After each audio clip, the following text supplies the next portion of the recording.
안녕하십니까. 신의 한수의 신혜식입니다. 박근혜 대통령 탄핵을 앞장서서 지지했던 김무성 의원이 최근 박근혜 대통령에 대한 불구속 재판을 주장하고 나섰습니다. 법적으로 맞는 것인지에 대한 여러 가지 논란이 있는데요. 오늘은 그 이야기 해보겠습니다. 장다령 변호사님 모셨습니다. 안녕하십니까. 예, 안녕하십니까. 예.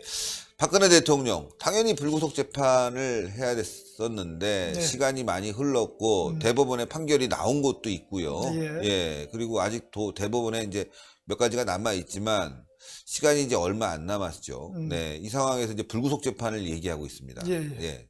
그 잠깐 그러한 어떤 발언, 예. 그 일이 생긴 경위를 잠깐 말씀을 드리면 지난 주말인가요?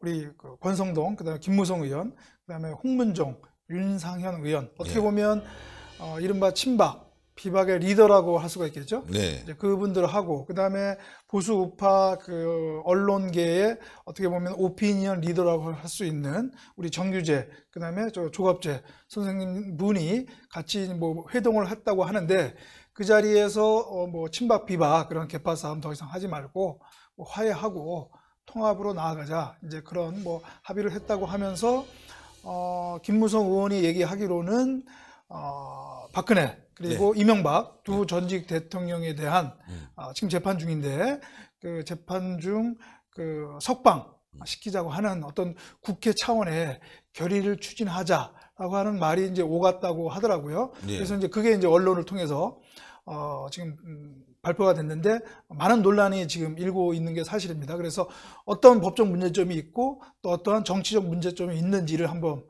꼼꼼히 한번 체크해 보는 것도 필요하지 않을까 싶습니다. 예, 저는 이제 법적 문제라고 상식적으로 생각한다면은 일단 이제 한 가지는 이제 2년형이 이제 대법원에서 결정이 났죠. 확정됐죠. 예, 확정됐죠. 그래서 기결수, 미결수 이렇게 얘기하는데 지금은 이제 미결수로서 재판을 받지만 확정이 되면 기결수가 돼서 그렇죠. 구치소가 아닌 교도소로 가야 되는 거 아니겠습니까? 나머지 재판이 있지만 저는 궁금한 게 나머지 재판이 있지만 하나가 이제 기결이 돼서 이제 교도소로 가야 되는데 나머지 재판 때문에 남아 있을 수도 있습니까? 당연하죠. 구치소에. 그러니까 이미 확정된 대법원 판결에 따라서 그것이 이제 구속이 확정이 되고 이제 그 징역형에 따라서 이제 교도소 수감이 된다면 그건 설사 나머지 재판에서 구속이 취소가 되거나 또 구속기간 만료로 석방이 되더라도 나올 수는 없는 거죠. 그 확정된 형 때문에. 그러니까 지금 서울구치소에 계시는데 기결수면은 이제 교도소로 원래 원칙은 기결수가 되면 이제 이감이 돼야 되죠. 이감이 교도소로. 돼야 되는데 이감 안 하고 계속 이제 구치소에서 재판을 받을 수 있는 거죠. 그래서 그것까지는 제가 확실하게 어떻게 말씀드리기 어렵지만 아마 우리 그러니까 법무부가 되겠죠. 교도소의 교도부 당국의 또 선택에 따라서는 아마 구치소로 될 수도 있고 아니면 교도소로 이감될 수도 있는데 아마 그 재판의 어떤 그러는 것 때문에 아마 구치소에서 계속 그렇겠죠. 구속된 상태에서 그 재판을 받을 수도 있을 것 같습니다. 자, 그렇다면 이제 불구속 재판을 한다고 하면은 기결된 이제 형이 완전히 정해진 부분 2년짜리 지금 계신 부분이 한 1년 반 이상 거의 2년 가까이 있으니까 그렇죠. 그건 사실은 이제 조금만 있으면 없어지는 거 아니겠습니까? 그렇습니다. 없어지는 것이고 나머지는 이제 불구속 재판을 받아야 되는데 대법원이 보통 한 4개월?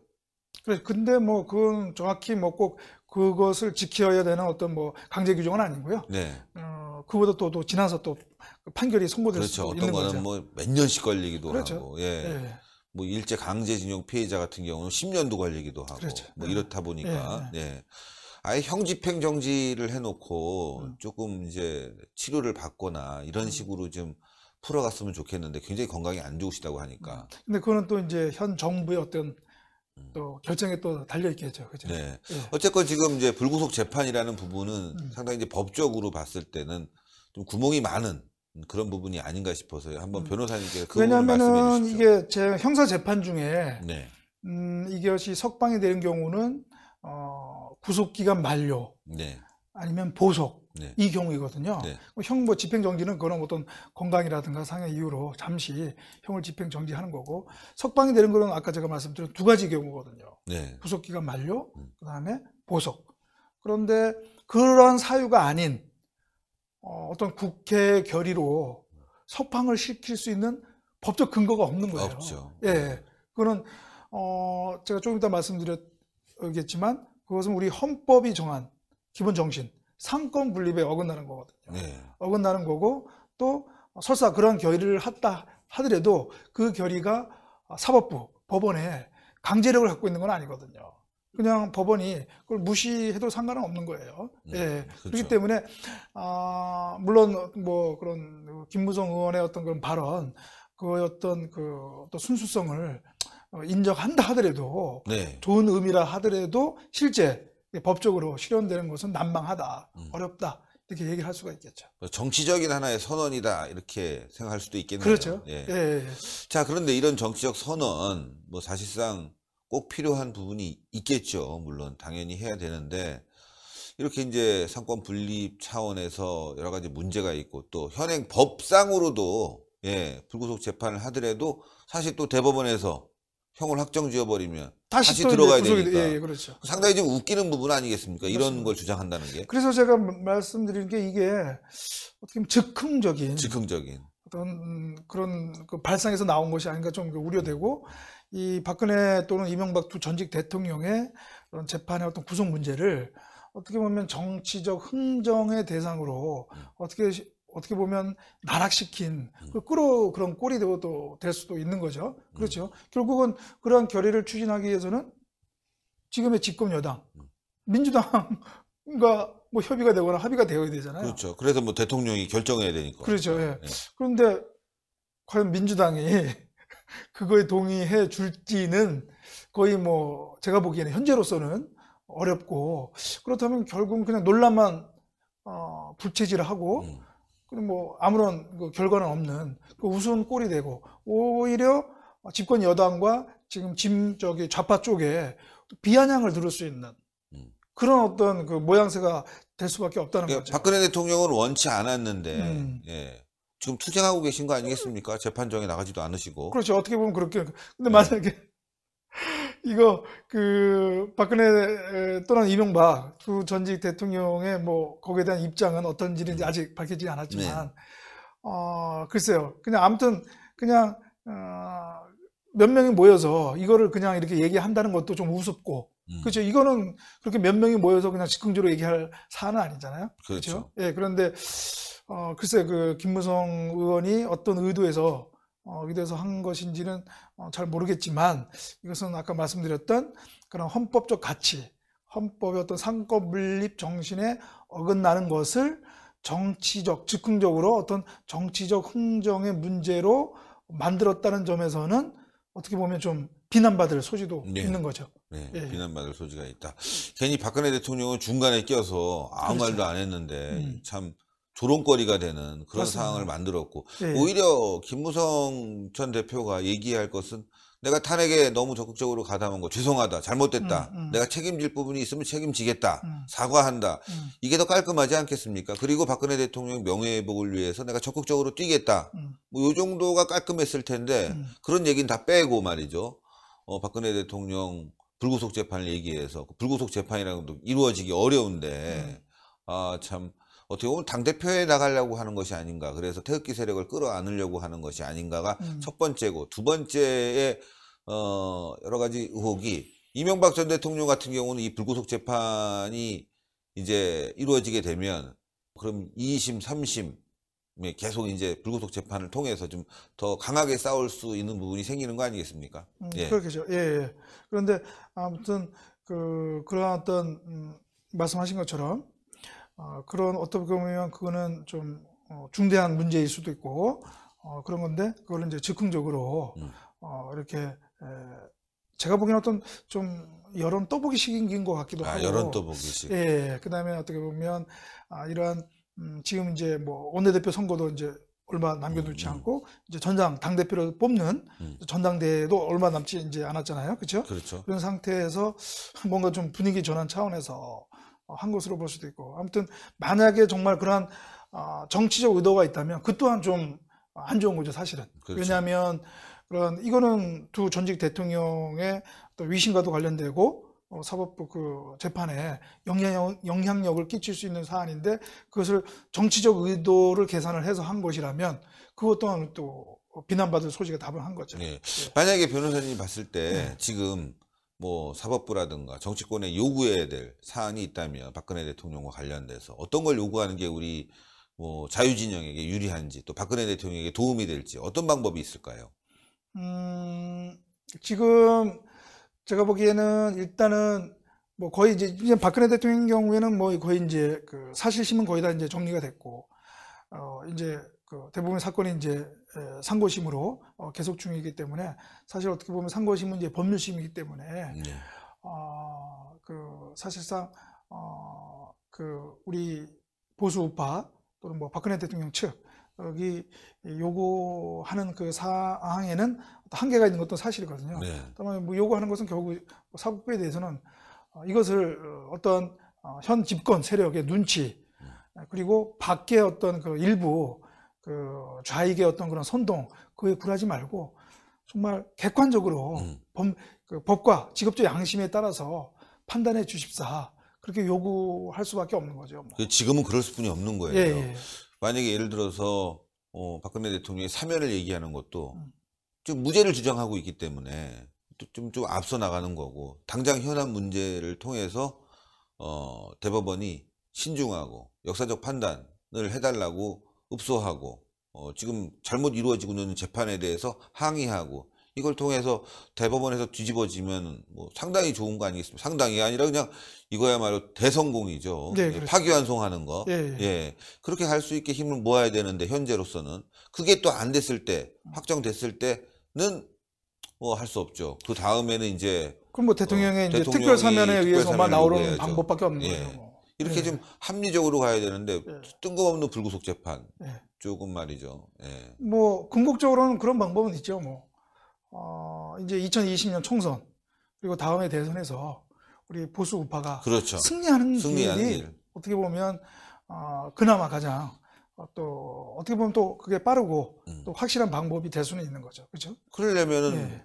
뭐 김무성 등 탄핵에 찬성한 사람, 또 탄핵에 동조한 사람, 또 방조한 사람, 이런 사람들이 이선 후퇴하고 다음 총선에서 불출마하는 것이 보수 단합을 위해서 가장 좋은 거 아니겠습니까? 그렇죠.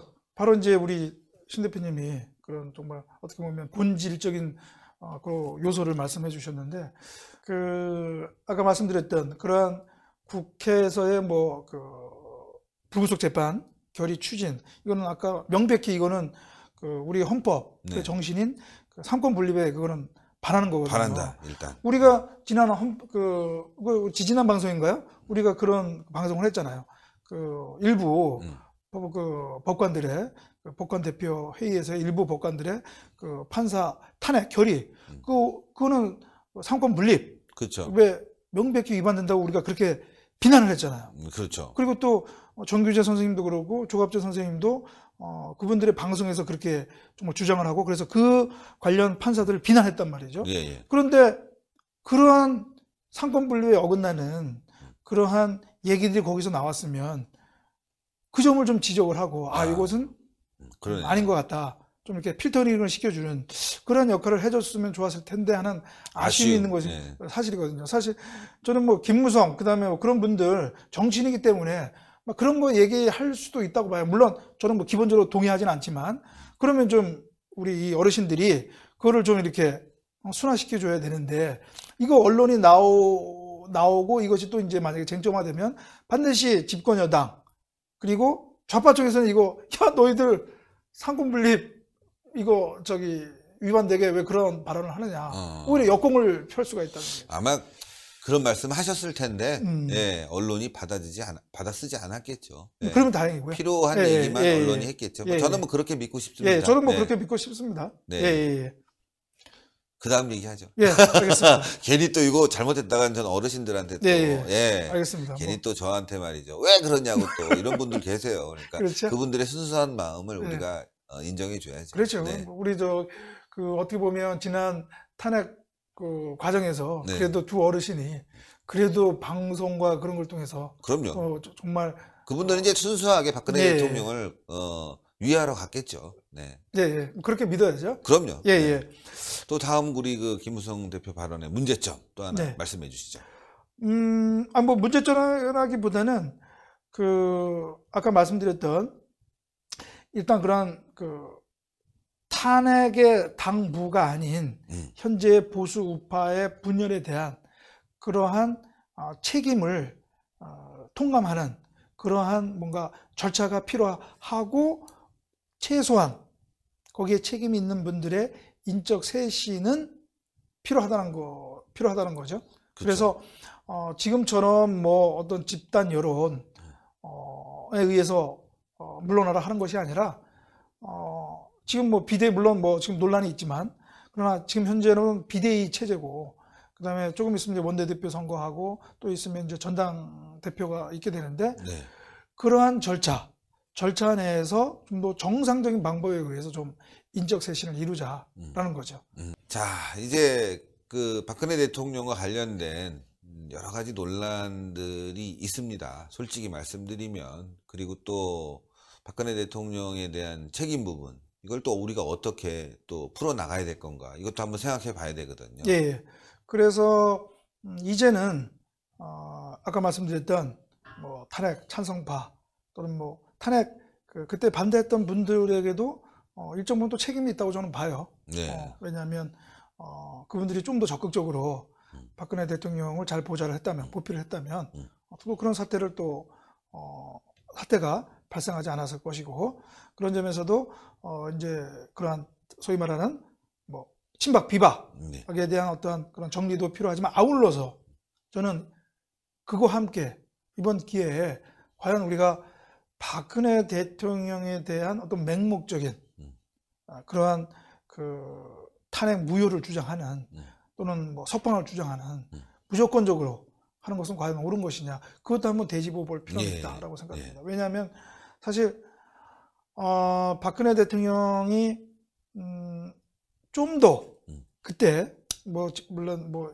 이미 지나온 일이지만 좀 더 달리 판단하시고 처신을 했다면 탄핵을 당하지도 않았을 것이다라고 또 생각되는 부분이 있거든요. 네.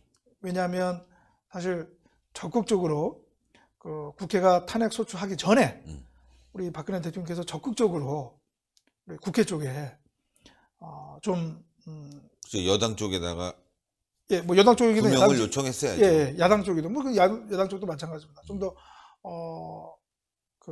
긴밀하게 협의를 했다면 결과는 달라졌을 거라고도 생각도 되고, 또 헌법재판소 탄핵 심판 절차에서도 적극적으로 그 입장을 밝히고, 그렇죠. 그다음에 또 직접 그 헌법재판 나가서. 그 재판장에 나와서 그 입장을 또 소명을 하고, 또 사실이 아닌 건 또 분명히 또 밝히고, 그다음에 그런 걸 했으면 제가 보기에는 그 헌법재판의 결과도 다르지 않았을까라고 생각하는 것도 사실이거든요. 네. 사실 어쩌면 그때 탄핵 과정에서 많은 국민들이 박근혜 대통령에 대해서 지지를 거둔 배경 중에 하나도 그거 무관하지 않다고 생각되거든요. 그래서 그런 아쉬움이 있고, 그 다음에 또 문제는 헌법재판소 탄핵 선고 이후에 또 보여준 우리 박근혜 대통령의 처신도 정말 아쉬운 부분이 있다. 뭐냐면 지금까지도 박근혜 대통령이 그 헌법재판소 탄핵 결정을 수용하는지 여부에 대한 명확한 입장을 표명하지는 않으셨어요. 예. 그러니까 설사 그것이 스스로 인정할 수 없다 하더라도 그래도 일국의 대통령의 입장에서는 다른 헌법기관의 그런 결정을 뭐 수용하겠다라고 하는 거, 그런 입장 표명은 또 필요한 거거든요. 네. 그 다음에 또 우리 탄핵 그 당일도 그렇고 그 이후에도 이른바 태극기 집회에서 많으신 분들이 돌아가시기도 하고 많이 다치시기도 했잖아요. 그렇죠. 그러면 박근혜 우리 대통령께서는 사실 어떠한 위로, 그 유족들에 대한 위로의 그 메시지, 또 그 태극기 집회에 참가하시는 분들에 대한 어떠한 그 위로의 그런 메시지가 있어야 된다고 저는 생각이 되거든요. 그런데 일절 그러한 메시지가 없었다. 아쉬운 그런 부분이 아쉬운 부분이 있고, 그다음에 또 그 이후에 있어서도 정말 친박 비박이 뭐 그건 한국당 내에서도뿐만 아니라 우리 밖에서의 보수 우파 국민들 사이에서도 뭐 친박 비박 찬반 뭐 반대 많이 그 갈렸잖아요. 또 갈등이 있었고, 저로서는 그런 부분이 아쉬운 거죠. 박근혜 우리 대통령께서 그거에 대한 네. 뭔가 좀 메시지, 통합, 단합, 그런 메시지를 좀 보내주셨으면 어땠을까.